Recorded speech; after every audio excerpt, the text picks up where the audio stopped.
The morning I found dead fish floating belly up in my lake, I had no idea I was about to take down an entire HOA board and cost them $500,000. Let me paint you a picture.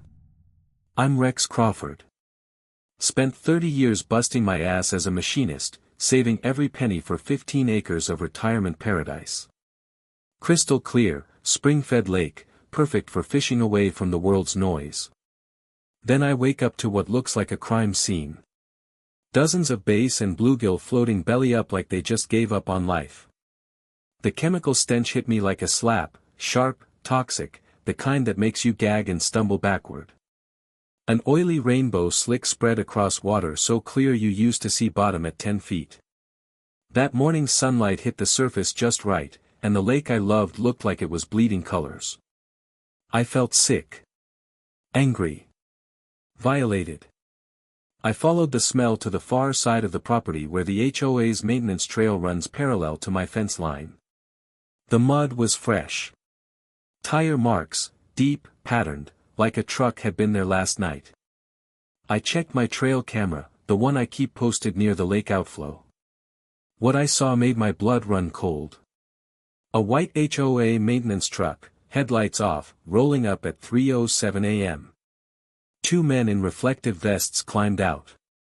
They hauled blue industrial barrels from the bed, popped the lids, and started dumping liquid straight into my lake.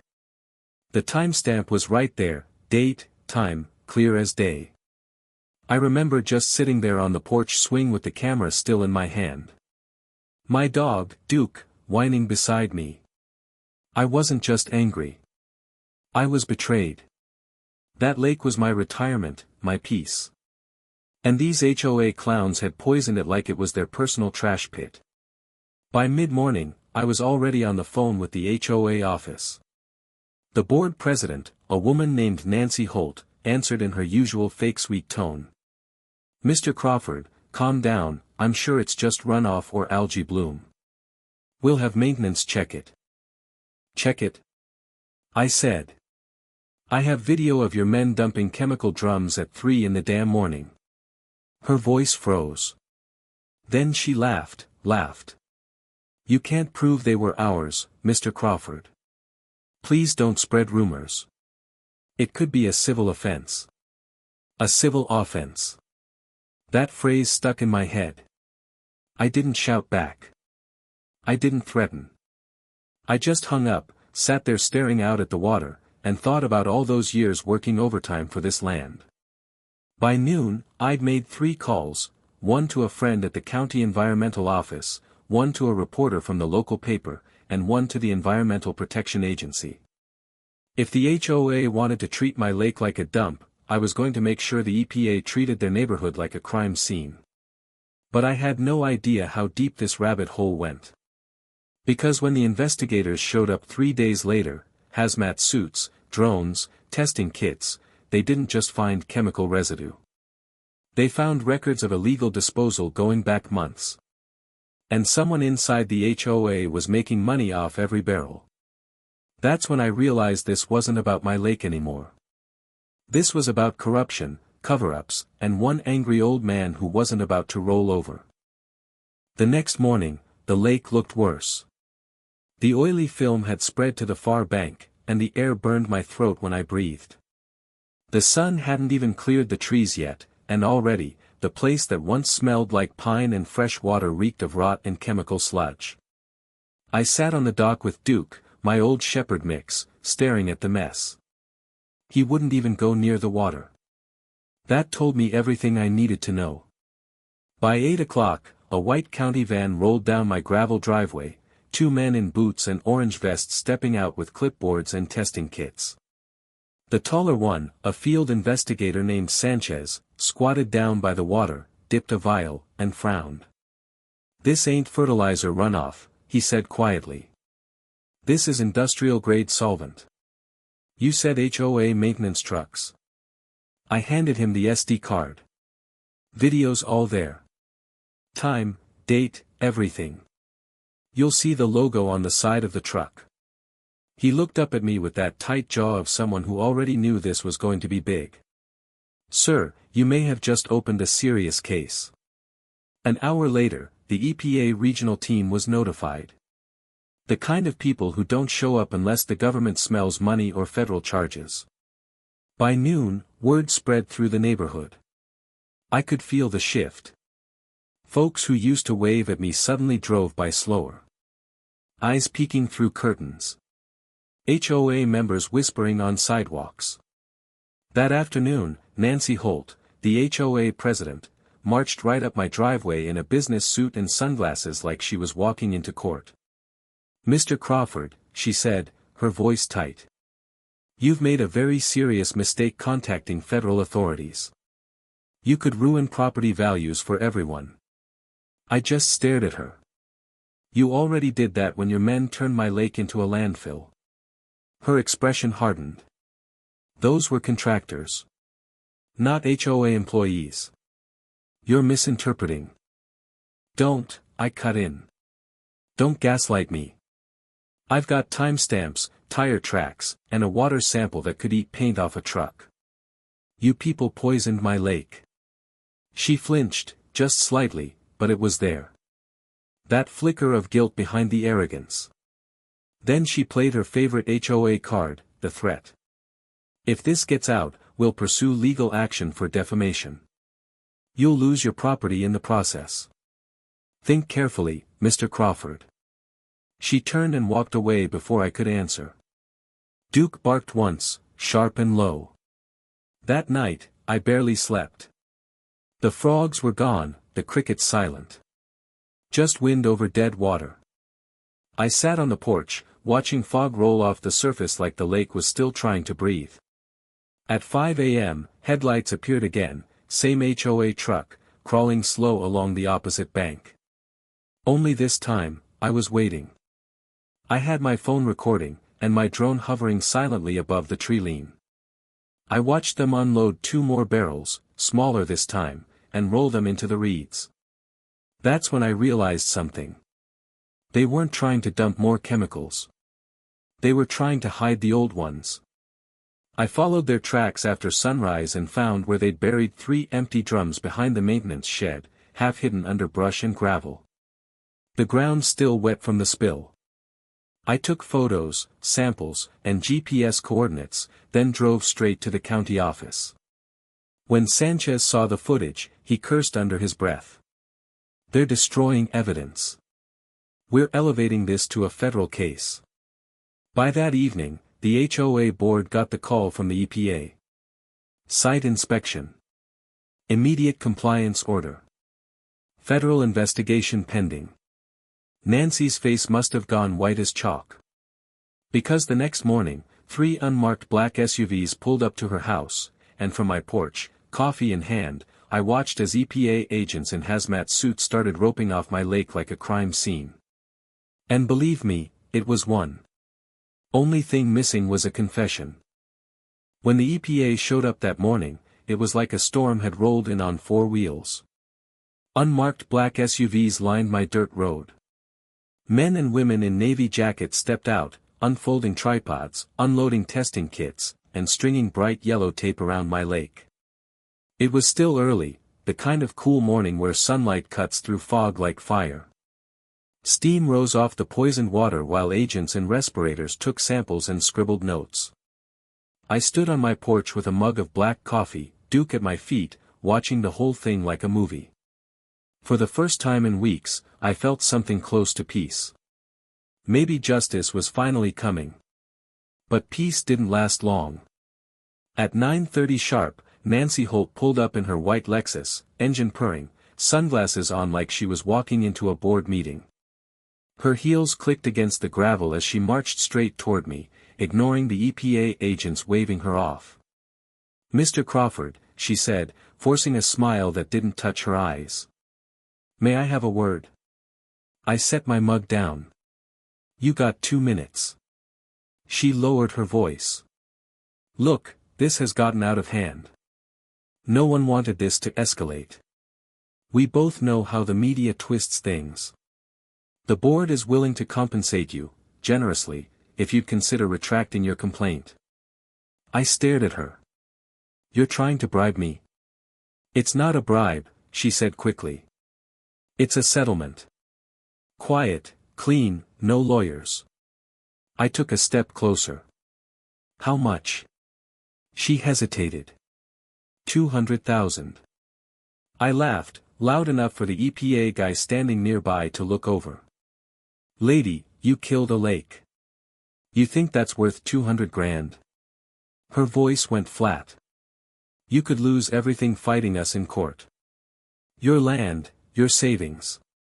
Do you really want that at your age? That's when it hit me, she wasn't just scared. She was desperate. You know what's funny? I said. I used to think HOA meant Homeowners Association. But watching you right now, it just means hide our atrocities.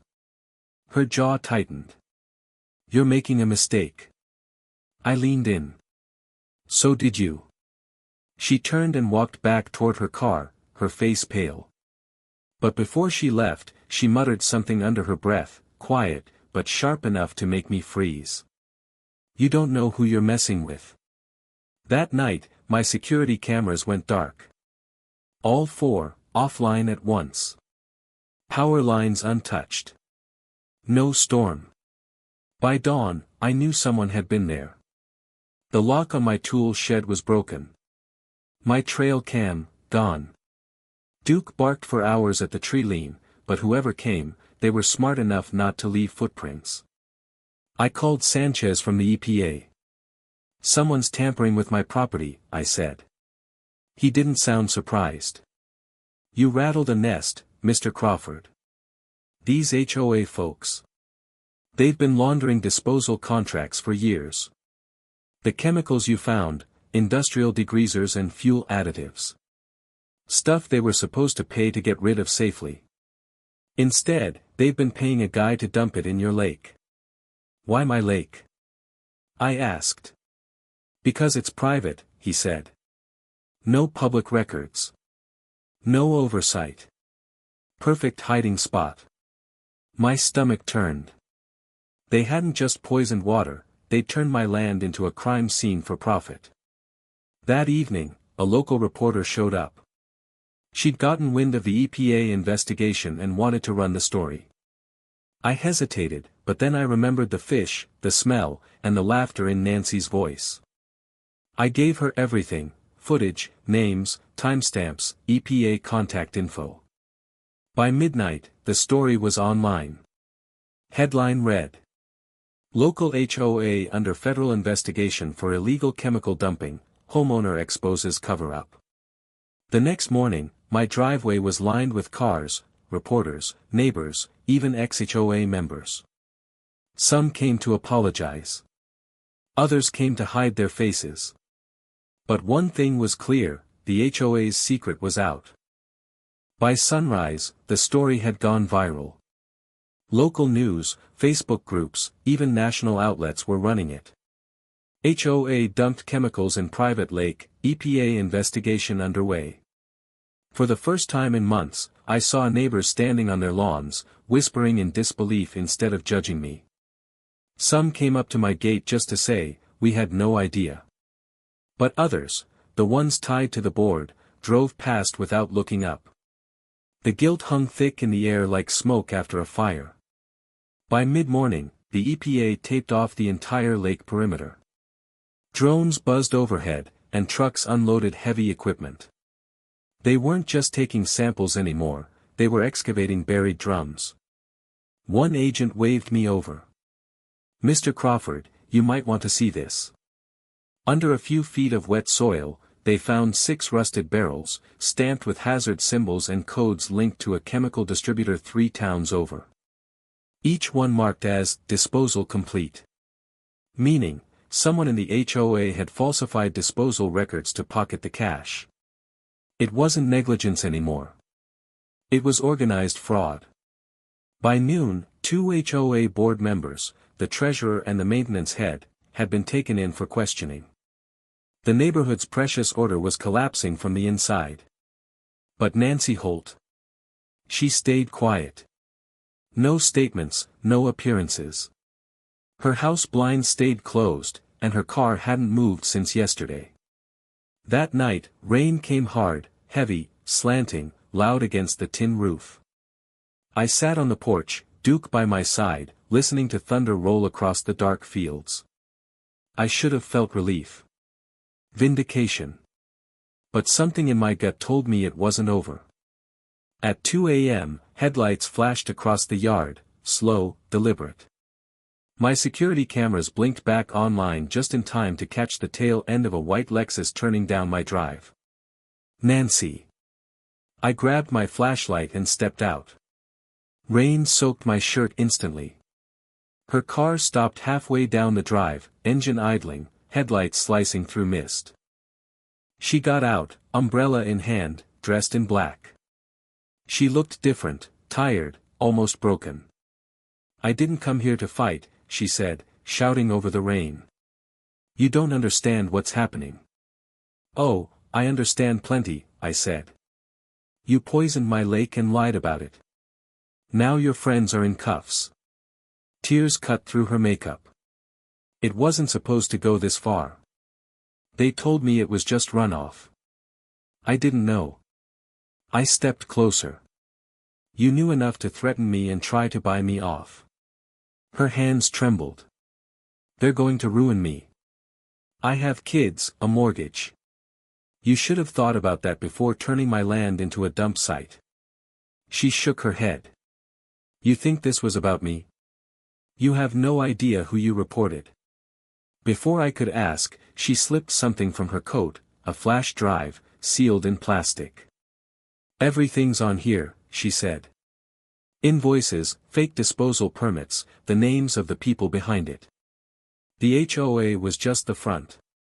It goes higher, state contractors, waste firms, even county inspectors." I stared at the drive, stunned. "Why give it to me?"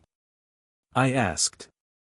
"Because you're the only one stupid enough to fight them," she said, voice cracking. "And maybe, the only one they can't buy."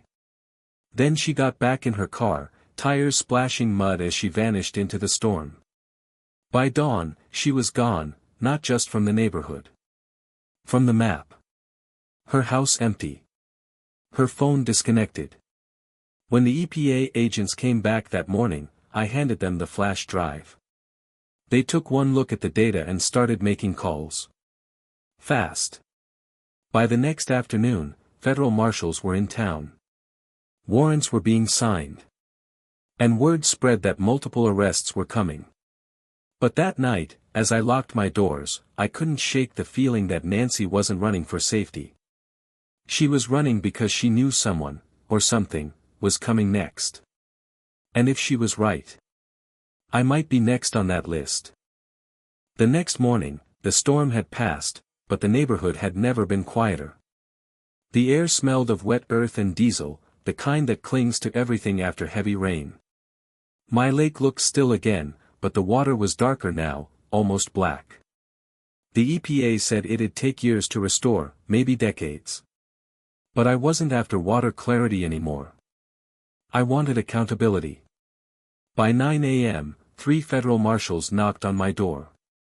One of them, a woman in a dark windbreaker, asked to confirm the footage, the samples, and the flash drive Nancy had given me.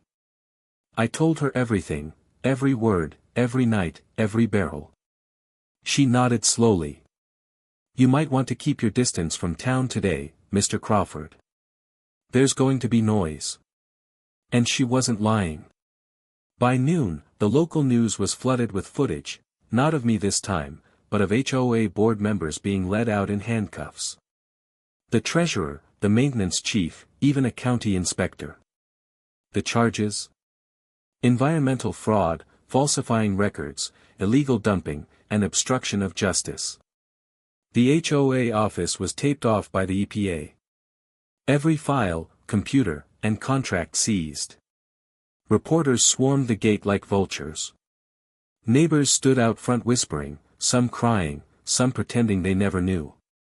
But the one person missing was Nancy Holt. Until 4 p.m. That's when a news van parked outside my property, and the reporter, the same woman I'd spoken to weeks earlier, stepped out holding a microphone. "Mr. Crawford," she said, "Do you have a statement about Ms. Holt turning herself in this afternoon?" I froze. She did what? She walked into the federal building 2 hours ago. Said she wanted to come clean before someone else paid the price. And just like that, the story turned from scandal to confession. Nancy had handed over everything: text messages, contracts, the bribe list. Her confession confirmed what the EPA suspected. The HOA had been secretly selling disposal rights to an industrial waste company for over 2 years. They were paid to store chemical waste, but instead, they'd been dumping it on private lakes and empty lots to save money. It wasn't just my property. It was dozens. When the official report came out weeks later, it said the HOA's actions had caused an estimated $480,000 in environmental damages. The entire board was fined, the contractor lost his license, and multiple county employees were indicted. The neighborhood dissolved its HOA within a month. They couldn't afford the lawsuits. A few months later, on a quiet spring morning, I stood at the edge of my lake. The EPA had installed new aerators, replanted the shorelines, and stocked the water with new fish. The smell was gone. The surface shimmered again, not as clear as before, but alive. A white pickup rolled up the drive, Sanchez, the EPA investigator. He stepped out, smiling. "You did good, Rex," he said. "Not a lot of people stand up to this kind of corruption." I shrugged. "I just wanted my lake back." He laughed softly. "You did more than that. You took down a criminal network. That's something." When he left, I sat on the old dock, Duke lying beside me, sun warming my face. For the first time in months, the place felt like mine again. Then, from the far side of the lake, something caught my eye, half buried in the mud near the reeds. A blue barrel lid, rusted, stamped with a familiar logo. I picked it up, turned it over, and smiled. "I guess there's always one more secret left to clean," I said quietly. The wind rippled across the water, carrying the faint echo of what this land had been through, poisoned, fought for, and finally reclaimed. And somewhere out there, a few HOA board members were learning the hard way that you can buy silence, but you can't buy justice. Because sometimes, the lake fights back.